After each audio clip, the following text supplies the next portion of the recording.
Otep à tous, bienvenue sur la chaîne des panafricanistes par essence, par conviction et par excellence. Celle des citoyens kémites par nécessité et obligation de combat. Nous sommes une chaîne qui n'est guidée que par nos ancêtres et rien que par les ancêtres qui appartiennent à l'égrégore du monde noir. Par conséquent, nous ne croyons en aucun Dieu venu de l'étranger. Toutefois, cette vidéo n'est aucunement destinée à inciter à la haine ou à la violence, car nous menons un combat qui est d'abord et avant tout spirituel, intellectuel et démocratique. Ensuite, il est politique, géopolitique et géostratégique, contre l'impérialisme, le colonialisme, le néocolonialisme et l'endocolona, qui sont tous qualifiés de crimes contre l'humanité.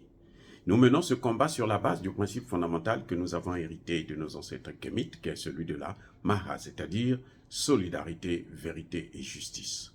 Vous êtes donc en droit de connaître la vérité et nous avons l'obligation de vous dire la vérité, rien que la vérité, afin que justice soit rendue au continent africain. Et ça, c'est notre modeste contribution dans cette noble lutte en faveur de la souveraineté, la dignité, la solidarité et l'unité africaine. C'est exactement ça que nous appelons le panafricanisme. Bien-aimés frères et sœurs, Anthony Blinken, en tournée en Afrique, il dit qu'il doit contrecarrer la Russie et la Chine. Il doit mettre le paquet pour récupérer l'Afrique, comme si l'Afrique c'était un cadeau, c'était un paquet, hein, c'était un instrument, c'était un objet que n'importe qui pouvait venir prendre et puis jouir avec. Maintenant, qu'est-ce qui se passe? Quand Anthony Blinken arrive en Afrique, la première des choses, c'est qu'il demande que, maintenant, il demande à ce que le Niger puisse libérer le président Bazoum, parce que si Bazoum n'est pas libéré, le Niger, eux, ils ne vont pas reprendre la coopération économique avec le Niger. Encore une autre imbécilité, mais bon, vous savez, le ridicule ne tue pas, donc il faut les laisser comme délirer. Oui, il dit que lui, il pense qu'il faut libérer Bazoum. Si le Niger veut rentrer dans la communauté internationale, veut reprendre les relations avec les pays du monde. Ok. Bon, puisque le Niger ne veut pas le faire, quelles sont les sanctions? Mais les États-Unis ont déjà pris les sanctions. Puisqu'ils ont suspendu la coopération économique. Et oui, ça veut dire quoi? Ça veut dire qu'ils ont pris des sanctions. Il y a quoi d'autre comme sanction encore? La sanction la plus grave, c'est la coopération militaire. Ils n'ont qu'à suspendre ça. Nous ne demandons que ça. Ils n'ont qu'à prendre leur base, amener en Côte d'Ivoire. Alassane Ouattara attend ça. Mais qu'à amener ça en Côte d'Ivoire? Ou bien ils n'ont qu'à aller en Libye. Pourquoi ils ont peur d'aller en Libye? Ce sont eux qui ont détruit la Libye, non? Pourquoi ils ne partent pas en Irak? Ce sont eux qui ont détruit l'Irak. Ce n'est pas le Niger. Donc, vous voyez, ça c'est ce qu'on appelle le chantage politique, diplomatique. Hier, ils étaient là, ils ont dit, bon, il faut reconnaître ce gouvernement, on accepte, on reconnaît la transition, et puis bon, ils vont aller vers des prochaines élections, et puis voilà, donc nous continuons à coopérer. C'était un baratin parce qu'ils voulaient garder la base militaire. Maintenant que le Niger dit, on va regarder les accords militaires, ça pose problème. Le Niger dit, ah bon, écoutez, moi je pars en Russie. Je vais acheter des armes là, puisque vous ne me donnez pas vos drones. Moi, je vais acheter les drones là-bas. Je vais acheter les drones en Iran. Je vais acheter les drones en Turquie. Ils sont quoi? Ils sont baisés au pluriel. Donc maintenant, pour gêner, pour répondre au Premier ministre Lamine Zen, qu'est-ce qu'ils font? Ils demandent qu'il faut libérer Bazoum. C'est maintenant une condition pour que la CEDEAO puisse suspendre les sanctions.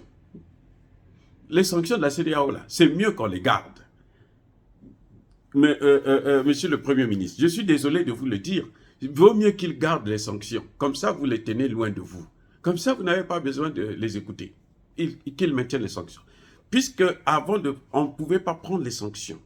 Écoutez bien. Avant de prendre les sanctions, on devait d'abord négocier avec le Niger. Je reviens encore dans le cadre de la famille. Bon, comme eux, ils ne connaissent plus la famille, ils n'ont pas de famille. Pour eux, la famille, c'est autre chose. Dans une famille, quand on vient vous dire, non, votre fils a fait ceci, votre fille a fait cela.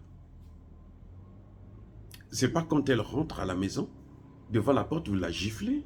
Ça n'a pas de sens. C'est tellement ridicule. Vous la faites asseoir. Elle mange, finit de manger, elle a bien mangé. Bon, maintenant, on va parler. Moi, j'ai appris ceci, j'ai appris cela. Qu'est-ce qui se passe? Ma fille, mon fils. Et ils vont vous expliquer ce qui se passe.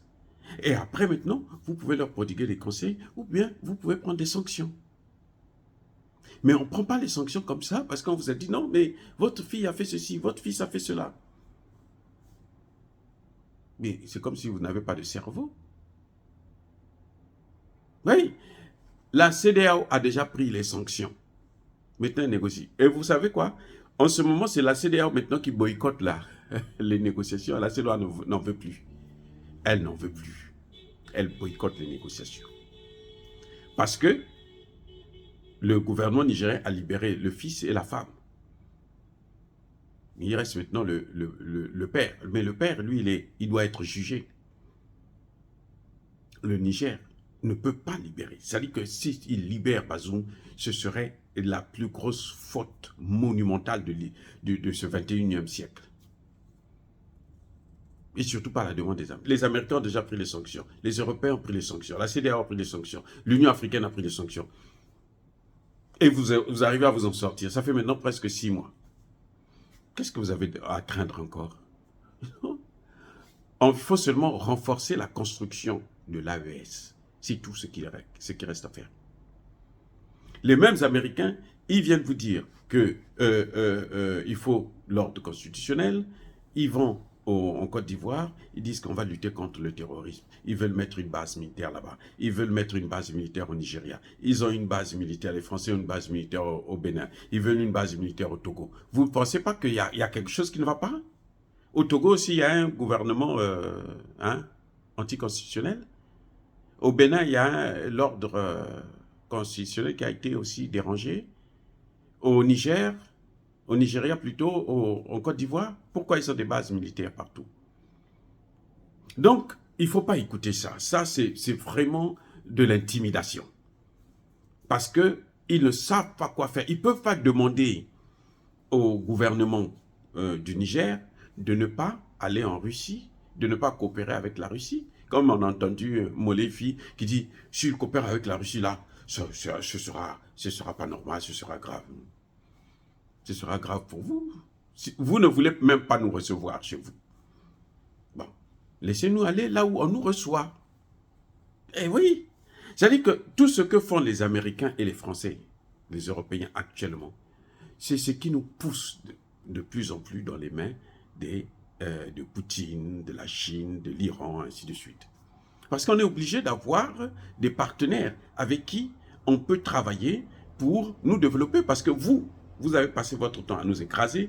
Maintenant, nous cherchons à nous développer. On va vers ceux qui peuvent nous aider, ceux qui peuvent travailler avec nous. Je ne demande pas de l'aide en tant que telle, mais ceux avec lesquels on peut échanger. Avec la Russie, on peut acheter des armes.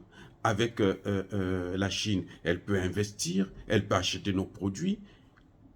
Avec l'Iran, on peut acheter aussi des armes. Avec la Turquie, l'Iran a même la technologie.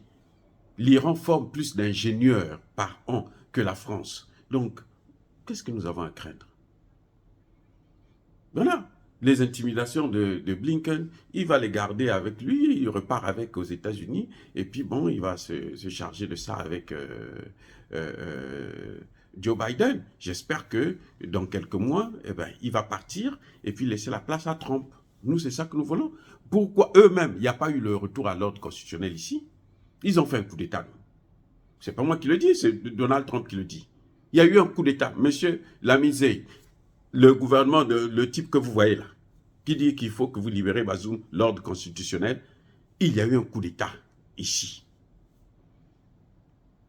Et ça, c'est une façon de chercher un moyen pour créer une faille, pour faire la guerre. Il faut se préparer à faire cette guerre, parce qu'elle va venir, on ne sait pas quand, mais elle est en route. Et nous devons la faire pour que désormais, il y aura le respect entre nous. Désormais, là, les Américains, les Français ne viendront plus faire la grande gueule en Afrique. Il faut les humilier, c'est ça qu'ils veulent. Il faut les humilier. Parce que quand ils vont venir faire la guerre en Afrique, là, même s'ils ont la Côte d'Ivoire avec eux, le Nigeria avec eux, le Bénin avec eux, nous avons les populations de ces pays-là qui seront avec nous. Il ne faut pas l'oublier. Nous aurons les populations de ces pays qui seront avec nous. Ils feront la guerre d'abord dans ces pays-là avant de faire la guerre chez nous. Je reprends. S'ils viennent faire la guerre au Niger, les Américains peuvent avoir une base militaire au Sénégal, en Côte d'Ivoire, machin, tout ça. Très bien.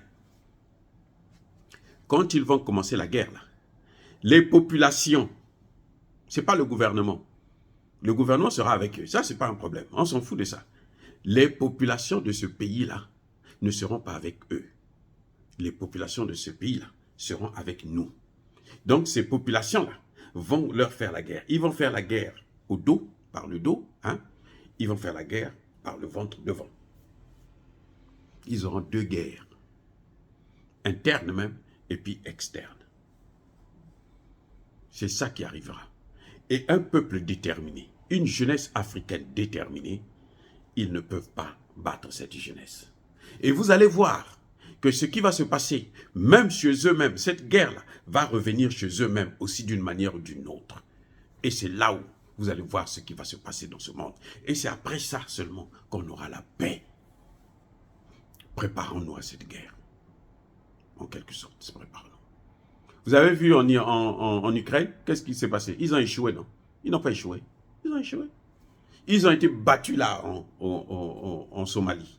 La Somalie, là, les a fait fuir. Voilà. Maintenant, ils ont peur. Eux-mêmes, ils ont peur d'aller encore faire la guerre en Libye. Ils n'ont qu'à partir en Libye. Ils ont détruit la Libye, non. Ils n'ont qu'à aller encore détruire. Ils n'ont qu'à aller faire la guerre là-bas. Il y a deux gouvernements. Pourquoi ils ne parlent pas de l'ordre institutionnel en Libye? Pourquoi ils viennent parler de l'ordre institutionnel au Niger? Parce que la Libye, là, ce n'est pas un pays. Eux, ils n'ont pas besoin de la démocratie. Mais attendez, soyons sérieux. Blinken devrait commencer par l'ordre institutionnel en Libye. Parce que ceux qui ont détruit la Libye, Blinken travaillait déjà au ministère des Affaires étrangères, au secrétariat d'État américain. Quand il détruisait la Libye, Blinken était au secrétariat d'État américain. Il n'était pas dans la rue. Il n'était pas dans le privé. Il était déjà au secrétariat d'État américain. Donc, il connaît très bien le dossier. Il a certainement travaillé dessus, c'est pour ça qu'on l'a élevé. Parce qu'il connaissait bien les dossiers de magouilles qu'ils font dans le monde entier, dans les pays du tiers-monde. Comment ils détruisent, dévastent les pays du tiers-monde. Vous avez déjà vu un pays qui a un budget militaire de 800 milliards. Moi, je me t'ai posé la question, mais c'est quoi, pourquoi 800 milliards? C'est trop ça. Non, le budget 800 milliards. C'est pourquoi? C'est pour entretenir les guerres dans le monde. C'est pour faire des guerres par procuration. Ce qu'ils veulent faire là, en Côte d'Ivoire et autres, ils vont faire la guerre par procuration, ils vont utiliser les Ivoiriens. Ils ne vont pas amener les Américains là-bas pour venir mourir là-bas. Et puis d'ailleurs, s'ils viennent là-bas, ils vont voir ce qui va se passer ici, chez eux. Qu'est-ce qui a fait que George Bush soit complètement avalé? C'était la guerre en Irak. Personne ne voulait voir George Bush. Même le candidat républicain ne voulait pas se lever quand on le voit avec George Bush. Donc ce qu'il dit, ça c'est de l'ingérence. Pourquoi il va venir demander la libération de Bazoum? Eh bien, le Niger n'a qu'à demander aussi quand on suspend toutes les procédures juridiques contre Trump. Parce qu'on va voir la vraie démocratie. Oui, parce que pour éliminer un candidat, on est là, on le traîne par-ci, on le traîne par-là. Mais arrêtez avec tout ça. Comme ça, on va savoir que vous avez la vraie démocratie. Il n'y a pas de démocratie ici. Trump a dit, ils ont triché. C'est pas moi. Trump a dit, ils ont triché. Ils n'ont qu'à nous laisser tranquilles. Nous n'avons pas besoin de l'argent des Américains. On n'a pas besoin de ça. Ils sont riches. Très bien. C'est bien pour eux. Mais nous, on n'a pas besoin de leur richesse. Ils n'ont qu'à garder leur richesse. Mais qu'ils nous laissent tranquilles. C'est tout ce que nous demandons. Et il ne faut pas suivre le chantage des Américains. Non, ne vous laissez pas distrait par ça. La construction de l'AES est un impératif. La monnaie de l'AES est une obligation. Dire cela, c'est inciter à la haine ou à la violence. Oh, bien-aimés frères et sœurs, encore une fois de plus, soyez bénis, abondamment bénis par le Dieu des Kémites et par nos ancêtres angélisés. Mais que tous ceux qui persécutent le continent africain le pillent et le déstabilisent, qu'ils soient noirs, blancs, chinois, arabes, juifs, indiens ou qui qu'ils soient punis, maudits, foudroyés, neutralisés, écrasés, effacés par le Dieu des Kémites et par nos ancêtres angélisés. Vive l'Afrique éternelle, je dis et j'assume.